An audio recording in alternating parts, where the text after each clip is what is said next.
Welcome back to Warehouse B, guys. I, of course, am Andrew, and today is a special episode of Warehouse B. It's episode 31, and we're going to look back at our favorite funny moments from the first 30 episodes of the show. I'm going to give you a top five and maybe a couple honorable mentions, so let's get to it right now with our number five.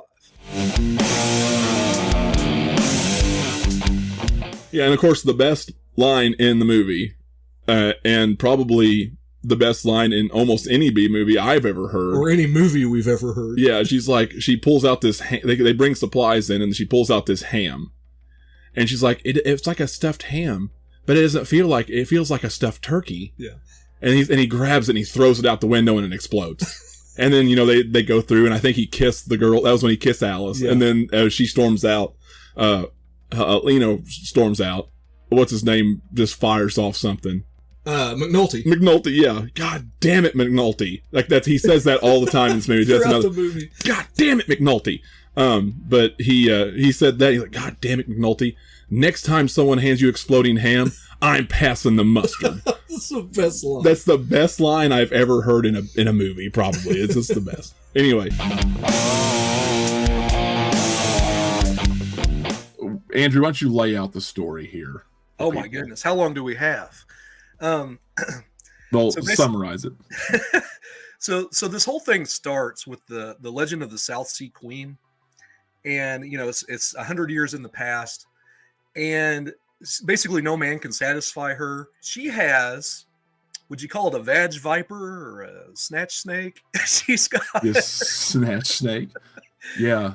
She's got a reptile in her nethers, and when she is not satisfied, as Hall & Oates said, she is literally a man-eater.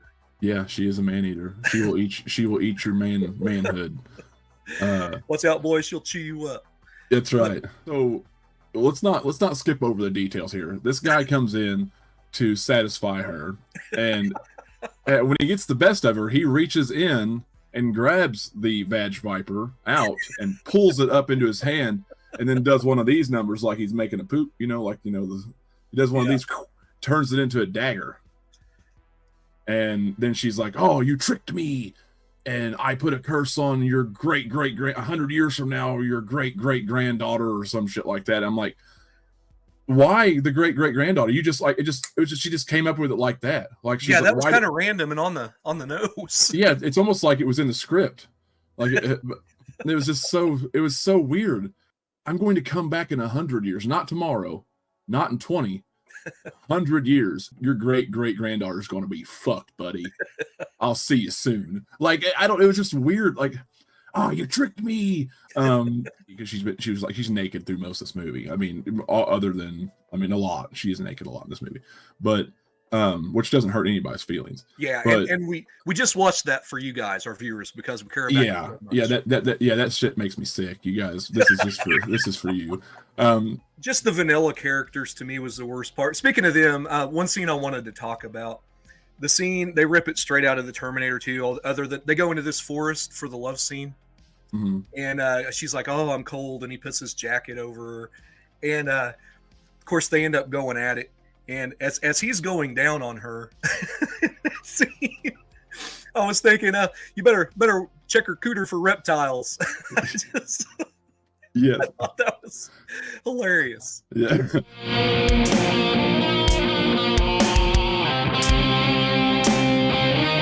Oh, before we're done, I just want to say the bar fight. Yes. When he does this. Oh, yeah, misses completely, and they left it in the movie. I know. What the fuck? I know. It's like he's just going through like these robotic motions. Yeah. I love when the guy guy's tackles, already fucking down. When the guy tackles him and he's like Hulk Hogan. Yeah. What is going on here? Oh, dude. He fucking slings that up. This movie you have is. To see it. This movie's 150% worth watching just for that scene. Just to see him go and miss. The guy's already down. There's no one there, and he goes like that. He throws like a roundhouse and follows through with a back fist and totally. And no just in there. case somebody else appeared there. The guy's already on the floor for like 2 seconds. Oh, it's great.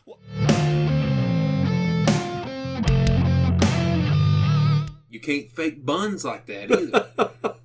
I'm telling you, son. Yeah. Woo! I was actually worried about your boy Brandon Lee and this the way he was talking about I'll tell you Dolph what. in some parts. I'll tell you what, man. It's perfectly fine to be a heterosexual male and talk about another man's genitalia if it's that impressive. I guess so. I guarantee you, Dolph's is that impressive. He was ad-libbing that. That wasn't even part of the movie. He was just talking about it. And they just kept it in. And they just kept it in. He's like, oh my God, that hammer, that sledgehammer, if you will, Yeah. could really put a dent in the concrete. And when you're dealing with the Yakuza, which this was, I don't know how realistic this is with the Yakuza, but I don't know, they seem like scary son of a guns to me in this thing. Yeah. I wouldn't want to deal with them, especially one guy like Dolph Lundgren. Yeah. I wouldn't want to mess with Dolph Lundgren. If I had an army behind me, I don't know if I'd want to fight Dolph Lundgren and his huge dick.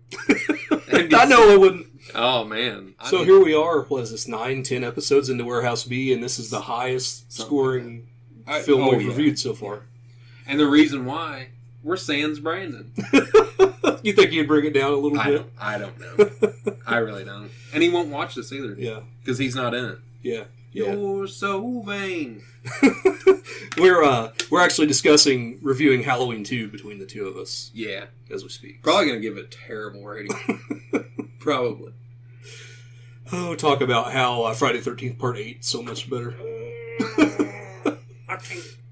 And now, here are some honorable mentions. There, like she's on the ground. She's on the ground already, and just point blank shoots her in the chest. That's kind of the first WTF moment. Not really in this movie. It's not the first, but it's like, but it's the real one that hits. It hits. Yeah. That's the one that hits you. Like, like I've spent part of my day being invested into this terrible movie.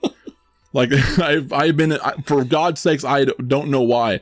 I've had a good time, but I've invested my time. I've wasted this time of my life to watch this crazy ass movie that's done really poorly, and you do the ultimate sin in an action movie, and you kill the man's wife that should have been rescued at the end as he took off. Yeah. Like that should have been the end. That's how action movies work. And you completely shot her dead. Yeah. Now it did lead to the funniest scene, like one of your favorite kills, which is him cutting his arm off and then beating him with it to death.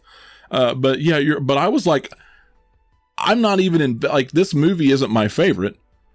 It's ridiculous, but you've got me even though these characters are bad and these acting's bad, I was pissed. Yeah. I went, oh my God. In a way, she's been raped. She's got away. Like, she went through all this hell and you're just kill her anyway? In a way, it's true to the movie, though, because you get this bad acting, like, are you a friend or an enemy? I'm a friend. Yeah. You're a liar. You're a liar. Yeah. So you get kind of a bad ending to go along with all I swear to God, it was all just to raise the body count. Yeah. What did you think, speaking of that, what did you think of her dad, Cameron Mitchell, who's perpetually drunk in everything? May have been the best character in the movie. who's reading from the cue card. You could tell he's looking over the guy's shoulder, squinting, and then has this long, drawn out hard case soliloquy. Yeah, this is speech. What the hell is going on? Scum here? Like you in the streets, and there ain't no music down there. There's no music down there, and you're just what? The dialogue is insane for real. My favorite, 100%, is the captain or the police chief. That dude's character is so funny. He's the MVP of the movie for me for the 4 scenes he's in or whatever. Yeah. Because he's just he's like, he's the stereotypical guy who's just mad at him for everything, but it's just makes no sense. Yeah, Captain Romer. Captain Romer. And, like one scene that lawyer shows up and he's like, I'll see you in court. Well, I'll see you in hell. That escalated. That escalated. Well, and then, he's mad at Samurai Cop, Joe, for just basically killing everybody and blowing shit up. Not having any witnesses. Yeah, not having any witnesses, no one to tell on, and or no one to rat on anybody, no information. And so he's just pissed off. And of course, Frank, his partner, gives this really rousing speech on why he should keep him on the force. Right. Which was a ridiculous speech, by the way. You can find it on YouTube also if you don't want to just watch this movie. I recommend you do it. Yes. But but my favorite dialogue in this movie is him just like, he's like, doesn't that sound nice? He's like, I feel like I've got what did he say? I feel like I got a club up yeah, I feel like I've got a giant club up my ass and it hurts. And I gotta find a way to get it out of there. It's like verbatim. Yeah, like, eyes closed. Yeah, like, Lord help me. He's leaning back in the chair, and it hurts. And I've got to find a way to get it out of there. But yeah, I mean, we died. Yeah, well, and then you've got Washington kissing him on the head while his eyes are closed. He's like, "You mother, yeah, you motherfucker!" and he just holds his finger at him for 4 seconds. Yeah. They don't yell cut. They kept it in, and then he sits back down slowly in his chair and he just laughs. I counted it off. It was a legit 4 seconds that he held it without a cut. It was amazing. Yeah.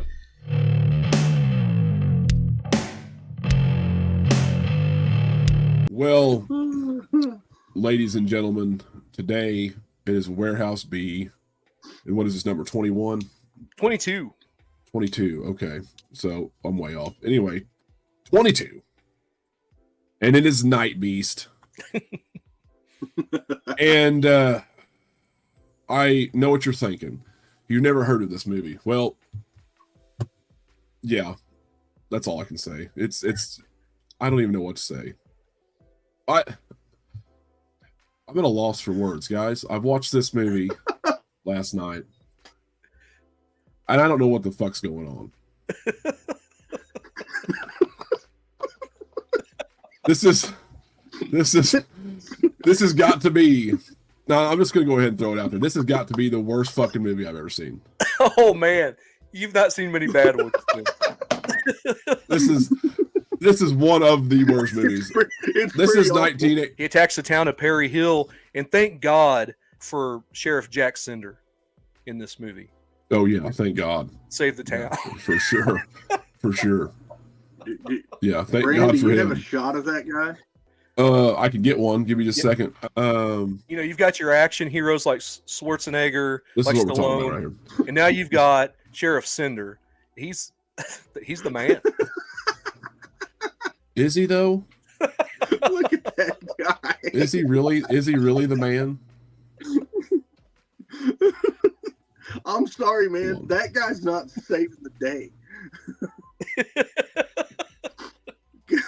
Look at this. Look at this shit though, for real. And I have to say, look at this. Come on. Look at that. The sex scene, which was already weird and laughable in itself, had the worst music I've ever heard. It's all minor key. It's supposed to be romantic. Yeah, it's all J.J. minor Abrams key. is playing something that sounds like Yeah. that sounds like it should be in a horror movie. And really, this scene, when you think about it, is kind of a horror scene, especially the way once they take their clothes off and they just stand there and look at each other. Dude. And the sheriff's looking at what's her name? Is it Lisa?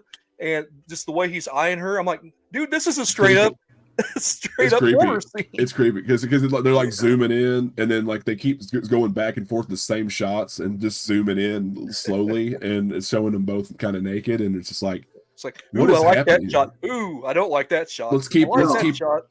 Yeah, let's keep this shot with her being naked like a little bit longer. Let's just do that. And it was bad, dude. It was really bad. Yeah. What's up, guys? You didn't think you could get through a whole video without seeing me, did you? Anyway, thank you so much for watching our video. This is our top 5 moments of the Warehouse B series, and we've had a lot of fun over the years, been a lot of crazy ups and downs. Some movies have been amazing, some not so amazing, and yeah, we've had a lot of fun. So here's to 30 more. We'll catch you down the road.